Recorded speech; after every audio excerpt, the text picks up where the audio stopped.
guys, good morning. Mrs. C here. I'm getting ready to pick my strawberries because I have something very special in mind for them this morning. And I wanted you to join me. We're going to be making strawberry jam this morning. Homemade freezer jam. It's very easy to do, and you don't have to have your own strawberry patch like I have.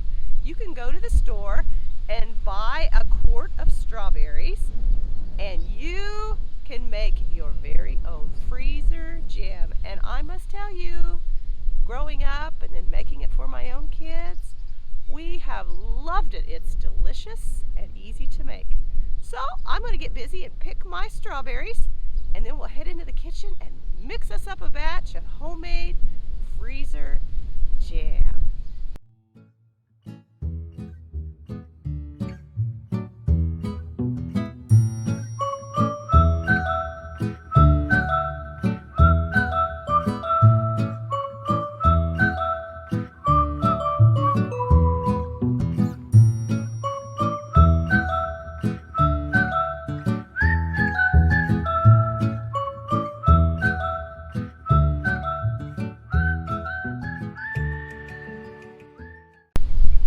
Well, not too shabby for a pick. It's been a couple of days since I picked, and this is how many I got. And I am sure that's at least a quart. So we're going to have some fine freezer jam here in a little bit. Boys and girls, do you remember how many cups in a quart?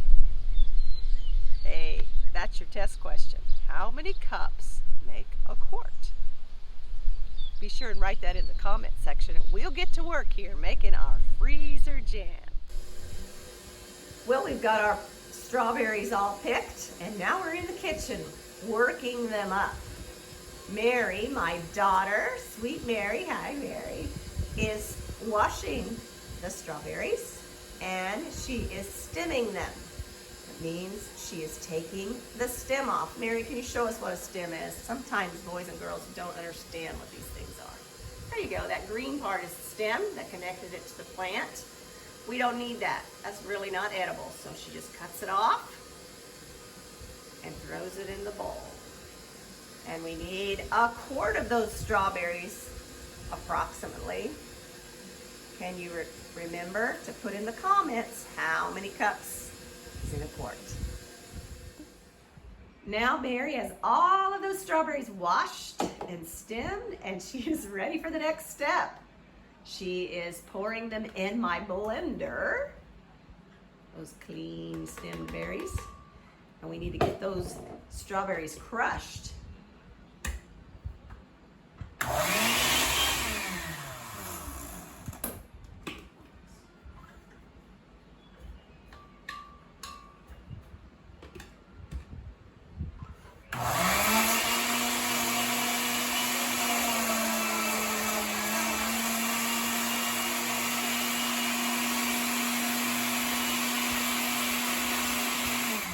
There we go. 2 cups, right, Mare? It's not quite there. Okay. We want 2 cups. So we're going to add a little more until we get there.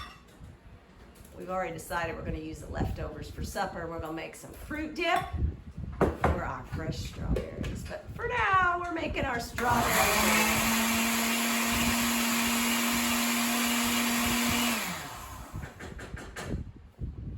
That blender has markings on the edge. That's what she's looking for. I think that's it. 2 cups. You want exactly 2 cups. Very good, Mary. What else do we need for our freezer jam, Mary? Some sugar and some pectin. And I think that's it. And water too, right? A little bit. Okay, where are you getting the recipe for your freezer jam? Can you show us? It comes in the box of Sure Gel or pectin. Where do you get Sure Gel? Oh, you can get it at Walmart. Walmart. There's my recipe from the Sure Gel box that I always use. There are 2 kinds of jellies or jams on there. Make sure you get the 30 minutes to homemade freezer jam recipe. And you can see there's the strawberry recipe. So we want 2 cups of crushed strawberries. 4 cups of sugar, and it'll make 2.5 pints. I looked online, and Sure-Jell costs about $2.22 a box, and it takes a box to make homemade freezer jam. If you go to an Amish store, if you have one close to you, it costs about $3.80 for 10 boxes. They buy in bulk, and then they put them in little plastic bags. It doesn't say Sure-Jell on it, but it says Premium Natural Pectin Blend. And so 1/3 of a cup of that equals 1 box. Now Mary is going to add 4 cups of sugar to our blended strawberries. 2,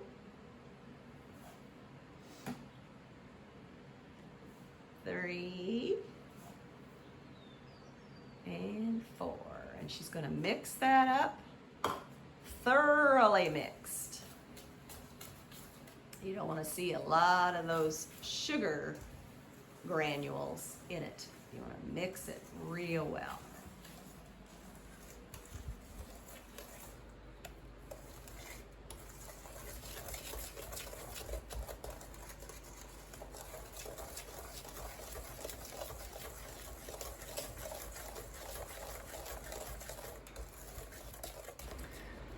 After she gets it mixed thoroughly, she's going to let that stand for 10 minutes. Okay, our crushed strawberries have set for 10 minutes. And now we're ready to mix 3/4 of a cup of water with a box of Sure-Jell, or 1/3 cups of pectin. And we're going to stir that good on high heat till it comes to a boil. Then we're going to let it boil for a minute.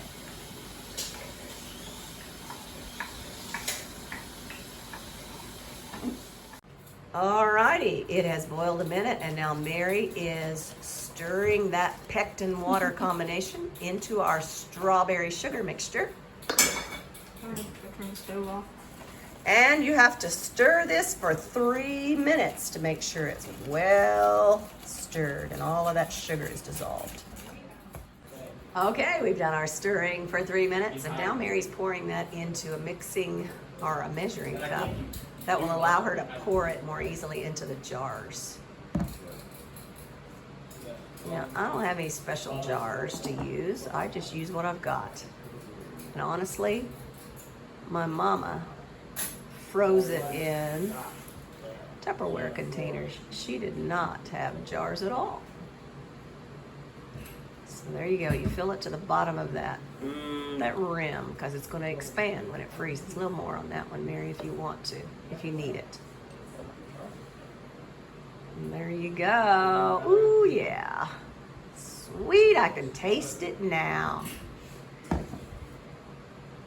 Yum. Oh, you do have a little more.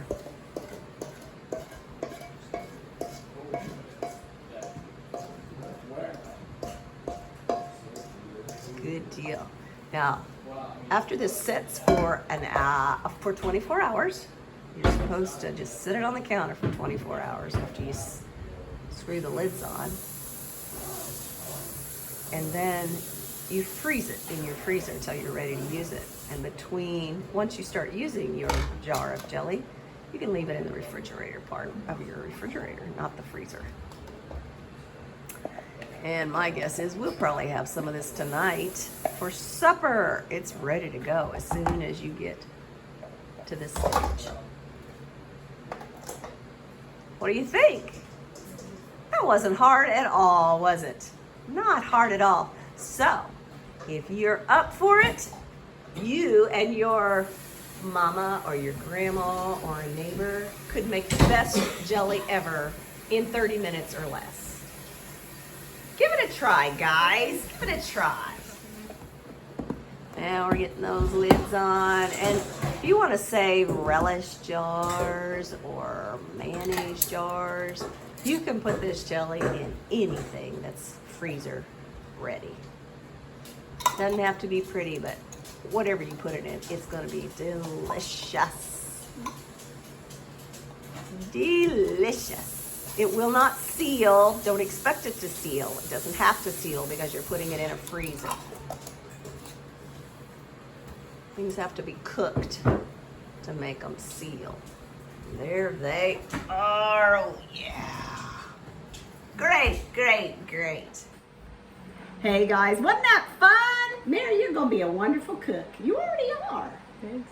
Hey, don't forget to like and subscribe for more fun adventures at Hickory Creek Farms. Bye!